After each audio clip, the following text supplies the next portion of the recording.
રાધે રાધે, જય સિયારામ. આપણે શ્રી શ્રી કૃષ્ણ ભટ્ટજીનું ચરિત્ર ચાલે છે. કૃષ્ણ ભટ્ટજી ઉજ્જૈનના નિવાસી હતા. ઉજ્જૈનમાં રહેતા હતા કૃષ્ણ ભટ્ટજી. હવે એક વખત ઉજ્જૈનના વૈષ્ણવો કૃષ્ણ ભટ્ટને પૂછે છે કે ઠાકુરજી કેમ પ્રસન્ન થાય, ઠાકુરજી પ્રસન્ન થાય એવી કોઈ વાત સંભળાવો. તો કૃષ્ણ ભટ્ટજી બોલે છે કે સ્વામીજીની કૃપા થાય તો ઠાકોરજી પ્રસન્ન થાય. મતલબ રાધા રાણીની કૃપા વગર ઠાકુરજી કોઈ ઉપર પ્રસન્ન થતા નથી. રાધાજીની કૃપા હોવી અતિ જરૂરી છે, અતિશય. પછી એક દોહો બોલ્યા, શ્રી વૃષભાન સુતા પદ અંબુજ जिनके सदा सहाय यह रस मग्न रहत जे तिन पर नंददास बलि જાય. મતલબ જે રાધાજીના ચરણ કમલના ચિંતનમાં લાગેલા છે, નંદદાસજી કે એવા ભક્ત ઉપર હું બલી જાઉં છું. કે રાધાજીના ચરણ કમલના ચિંતનમાં જેનું જીવન પસાર થાય છે એવા ભક્ત ઉપર હું બલી જાઉં છું. ધન્યવાદ છે એવા ભક્તોને કે જે રાધાજીના ગુણ લાગાય છે. તો રાધાજીની કૃપા વગર વાસ્તવમાં કોઈને કૃષ્ણ મળતા નથી. એટલે કૃષ્ણ સ્વતંત્ર ભજન કરો ન મળે એવું ન હોય. રાધા કૃષ્ણ તત્વથી તો એક જ છે. પણ રાધાજીનું ભજન હશે ને તો કરુણા ઝડપથી થશે. કારણ કે કૃષ્ણ ભગવાન રાધાજીને આધીન છે, એટલે રાધાજીનું ભજન કરવાથી કૃષ્ણની ઝડપથી પ્રાપ્તિ થાય છે. આટલો જ ફર્ક છે. બાકી તો કૃષ્ણને માનો કે રાધાને માનો, તત્વથી તો એ બે એક જ છે. એમાં કોઈ એટલે કોઈ શંકા નથી. પણ એટલું જરૂર છે કે રાધા રાણીને માનવાથી એ નટખટ કાનુડો ઝડપથી તો મળે છે. એમાં કોઈ એટલે કોઈ પણ પ્રકારની શંકા નથી. આવી વસ્તુ છે. પછી નાગજીભાઈ કરીને ગોધરાના ભક્ત હતા. નાગજીભાઈ, જેનું ચરિત્ર આપણે લીધું હતું, ગોધરા વાળા નાગજીભાઈ. ગોધરા વાળા નાગજીભાઈ ઉજ્જૈન આવ્યા. ઉજ્જૈન આવ્યા ને તો કૃષ્ણ ભટ્ટ એવા સત્સંગમાં ડૂબ્યા કે 7 દિવસ અને 7 રાત નીકળી ગઈ. 7 દિવસ અને 7 રાત કોઈ પણ પ્રકારની ક્રિયા કર્યા વગર 7 દિન 7 રાત સત્સંગ ચાલ્યો એમ. અને કોઈ ક્રિયા કરવા પોતે ઉભા ન થયા. આવા સત્સંગના પ્યાસી હતા. સત્સંગની પ્યાસ તો એને જ કહેવાય કે તૃપ્તિ જ ન થાય. એમ કંઈક સાંભળીએ જ રાખીએ, હરિગુણગાન હરિકથા સાંભળીએ જ રાખીએ એવો ભાવ જાગે. એને કહેવાય કથાની પ્યાસ.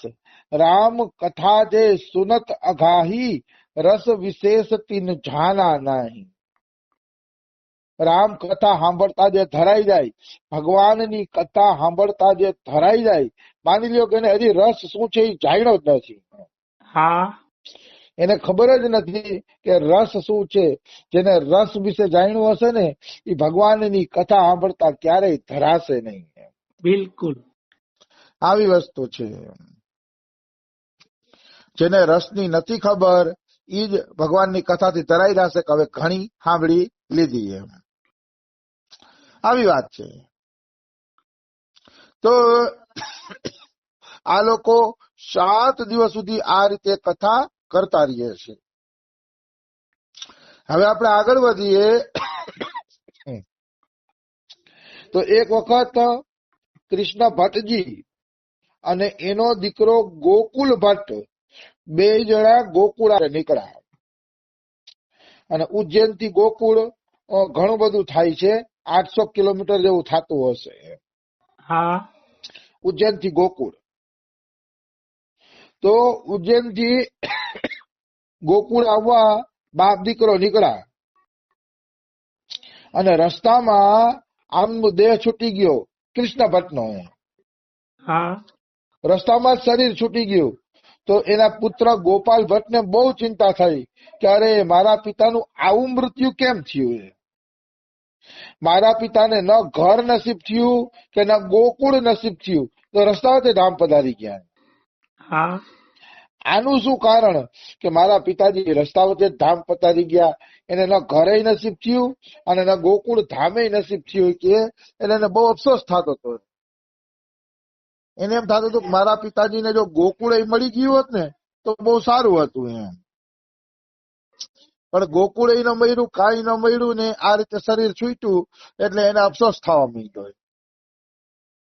બીજી બાજુ ગુસાઈજી ગોપી વલ્લભ ભોગ ધરીને શ્રીનાથજીના મંદિરમાંથી બારે આવ્યા. હા ગોપી વલ્લભ ભોગ શ્રીંગાર પછી ધરાય, શ્રીંગાર કર્યા પછી જે ભોગ ધરાય છે એને કહેવામાં આવે છે ગોપી વલ્લભ. તો ગોપી વલ્લભ ભોગ ધરી અને બહાર આવ્યું. બહાર કૃષ્ણ ભટ્ટ બેઠા હતા ઓટલા ઉપર, અને કૃષ્ણ ભટ્ટ એમ કહે છે, ગુરુજી આપને પ્રણામ કરું છું, આપને નમન કરું છું, આપને વંદન કરું છું, એમ કહી અને એને આમને પ્રણામ કર્યા. પ્રણામ કરે છે ગુસાઈજીને. ગુસાઈજી પણ પૂછે છે, કૃષ્ણ ભટ્ટ ક્યારે આવ્યા? તો કે હું અબઘડી આવ્યો છું, જુઓ એ કે. તો કે હારું હારું, હવે નો જાતા પાછા એ કે. તો કે જી ગુરુજી. પછી ગુસાઈ વિઠ્ઠલનાથજી કોઈ કામ કરવા માટે ગયા, કામ કરીને પાછા આવ્યા ને તો ઓટલા ઉપર કૃષ્ણ ભટ્ટજી નહોતા. એટલે ગુસાઈજીએ પૂછ્યું કે કૃષ્ણ ભટ્ટજી ક્યાં વયા ગયા, હમણાં તો અહીંયા જ હતા ને? તો કે કૃષ્ણ ભટ્ટ તો મંદિરની અંદર ગયા, મંદિરની અંદર ગયા પછી બહાર નીકળ્યા નથી. મંદિરની અંદર ગયા પછી કે બારે નીકળ્યા નથી એમ. તો કે હા. તો તરત જ ગુસાઈજીએ ચિઠ્ઠી લખીને મોકલી એના ઘરે કે કૃષ્ણ ભટ્ટ ઠીક તો છે ને? તો ઘરેથી જવાબ આવ્યો કે કૃષ્ણ ભટ્ટ તો ધામ પધારી ગયા. ત્યારે ખબર પડી કે ધામ દાતા દાતા કૃષ્ણ ભટ્ટ ગુરુજીને પ્રણામ કરવા આવ્યા હતા. વાહ વાહ. ગુસાઈ વિઠ્ઠલનાથજીને પ્રણામ કરીને વયા ગયા.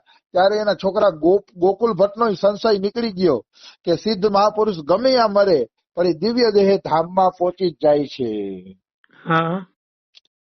દિવ્ય દેહે એ ધામમાં પહોંચી જ જાય છે.